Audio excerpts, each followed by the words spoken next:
You know what is worse than fear?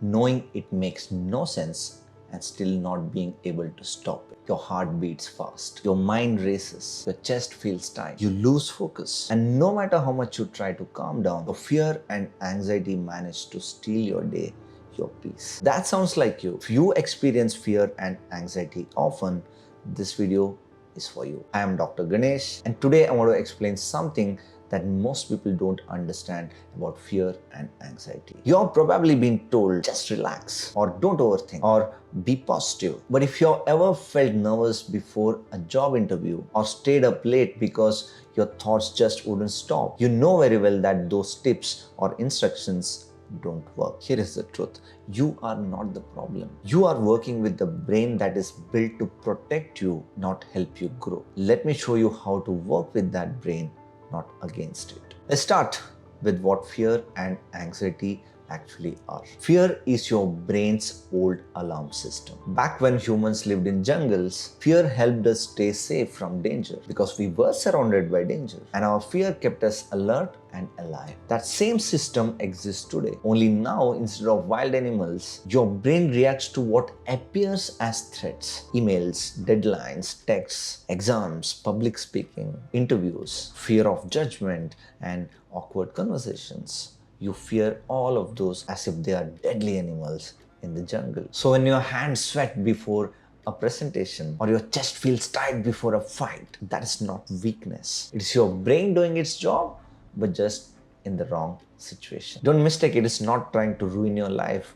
In its mind, it's trying to protect you. It's trying to keep you safe even when you don't need it. But in trying to protect you, it often holds you back. Let's take a common example. Let's imagine you are preparing for an interview. You know the company, you have prepared your answers. But as the moment gets closer, your palms get sweaty, your heart pounds, your throat becomes dry, and your stomach tightens, and you feel uneasy inside. What is happening is not a lack of preparation or courage. It's again your brain confusing the situation with danger. This is the disconnect, the mismatch between your present day life and the way your brain still reacts as if it's still living in Amazon forest or a deadly desert. Now that you know where fear really comes from, let's talk why all the advice you have been hearing so far don't work. You know it, just relax, don't work when you're nervous. That's because the logical part of your brain, the one that helps you think clearly, shuts down during fear. The another part, the emotional brain, takes over and it doesn't listen to the logic. It's like telling someone panicking in water just to swim. That's not how the brain works under stress. This is also why people feel ashamed about their anxiety. They know there is no real danger, yet their body reacts as if something terrible is happening. That disconnect makes them feel like something is wrong with them. But in reality, it's just their brain doing what it was built to do, even if it is reacting to wrong things. And here is something most people don't realize. Fear often shows up in the body even before you have a chance to think about it. That's right, not in your mind, but in your body. That's why your chest tightens, your stomach churns, your breathing changes, or you shiver. And only after that, your thoughts begin to race. That's why trying to use logic in the middle of anxiety does not work, because your body has already decided I'm not safe. So to actually deal with your fear, you need to calm your body first. Now let's connect the dots. If your fear starts in the body, then that's where the solution has to begin too. Once your body goes into alarm mode, your brain follows. After all that you feel in your body, your heartbeat and your palm sweating, suddenly your mind is flooded with thoughts. That point, trying to think positive or stay calm doesn't really work because your body is still in the panic mode. That's why most mental strategies don't work in the middle of panic. They don't work because they are trying to fix the mind when it's actually the body that is sounding alarm. Here is the real insight. Your brain only calms down when your body feels safe, not when you tell everything is safe. So how do you give your body that sense of safety? Not through dramatic changes or complicated hacks, but through small signals, a slower breath, focusing on what you can see or touch, relaxing your posture. We will talk about these techniques in detail later. This is like telling the alarm, we are okay now. Imagine someone scared of public speaking. They have read all the tips, they have practiced in the mirror, but when they step on the stage, their body takes over. Legs shake, voice cracks, mind blanks out. The people who handle fear well, like before going on the stage, they are not fearless. They're just smart about it. They use small techniques right before the moment to send a clear message to their body, you're safe. So that's the shift from trying to control your thoughts to helping your body calm. Let's now look at how to do that in real practical ways. Let me now give you 5 simple tools that are proven to help calm anxiety. Each of these is based on how your body and mind react to the signals of safety. And the best part, they're all easy to learn and use even in the middle of stress. Starting with tool number 1, 5, 4, 3, 2, 1 grounding technique. This tool brings your mind out of fear and into the present. Here is how it works. Look around and name 5 things you can see. Then touch 4 things around you and notice how they feel. Then listen and name 3 things you can hear. Then notice 2 things you can smell.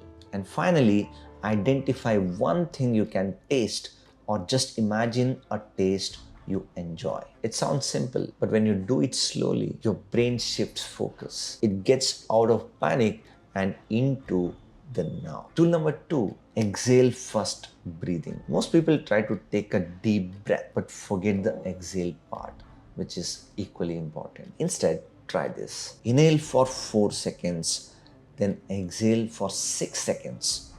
Do this for 1 to 2 minutes. Why this works? The longer exhale activates your body's calming system. It's like telling your brain, we are not in danger. Tool number 3, label the fear. When you feel anxious, say it loud or write it down. I'm feeling anxious because this is not about solving the problem. It's about making the fear visible. When you name the emotion, it loses power. You stop being inside the storm and instead you observe it. Tool number 4, ask, is this useful? Your brain will give you all kinds of thoughts in the moment of fear. Some may be true, some are not. We are often told to challenge our thoughts by asking, is this true? But there is a better question, one that is easier to answer when you're anxious. Is this helpful right now? This question breaks the loop. It stops your mind from spiraling and gives you back control. Tool number 5, safe place visualization. Close your eyes. Picture a place where you have always felt peaceful, maybe your grandmother's kitchen, a childhood temple visit, or a quiet beach. Now imagine being there. What do you see? What do you hear? What does the air smell like? Spend 30 seconds there. Let your nervous system soak in safety of that place. Together, these 5 tools give you ways to respond when fear shows up, gently, calmly, and with control. So all these tools help you calm down instantly. But what about persistent long-term anxiety? Before we move to the long-term strategies, there is one core truth that puts everything into perspective. Here is what nobody tells you. You don't need to be fearless. You in fact need to stop running away from fear. The more you avoid, the stronger it gets. The more you face it gently, repeatedly, the more it fades. Fear is not the enemy, and as I already said, it's your brain that is trying to protect you. You don't need to eliminate fear. You just need to give your fear the power to control you. So now that we have reframed how to look at fear, let's talk about how to build lasting emotional strength. The kind that doesn't disappear the moment life gets hard. That brings me to the long-term strategy. Number 1, practice sitting with discomfort. Instead of trying to eliminate fear completely, start by learning to stay with it, even when it feels uncomfortable. What does that mean? It means not rushing to distract yourself, not escaping instantly, but simply noticing how fear shows up in your body and staying with that feeling for a few seconds without reacting. For example, if making a phone call makes you feel anxious, pause for a minute, feel the nervousness. Don't run from it. Just breathe through it. You will often notice it starts fading on its own. The more you practice this, the less control fear has over you. Number two, desensitize through small, repeated steps. Let me explain. Afraid to speak in a meeting? Start by sharing one small opinion or suggestion in a group setting, whether it's a class, during a casual conversation, or even in a WhatsApp group. Afraid of speaking on a stage? Start in front of a smaller audience. Afraid to step into a new place, like a gym or a class? Just show up, stay for 5 minutes, and leave. The goal is to prove yourself that you can be there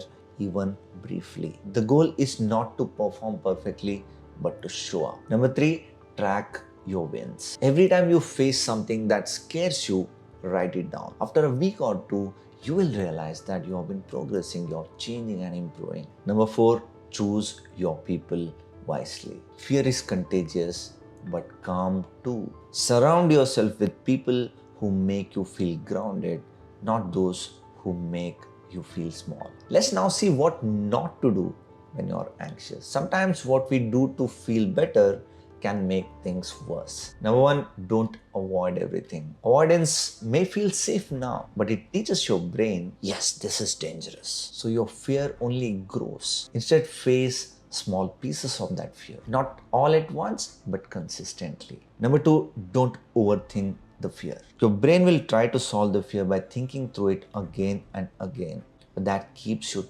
trapped. Action, even tiny action, is what breaks the loop. Number three, don't judge yourself. Feeling fear doesn't mean you're weak. Adding guilt or shame makes it heavier. Say this instead. This is hard, but I'm handling it. That gives you power. So here, what we should remember: fear and anxiety are not a flaw. They are a response. And every response can be changed with awareness, with action, and with patience. You know the truth. You now know what works. Start taking action. If this helped you, give the video a like and do not forget to subscribe to the channel. See you soon in the next video.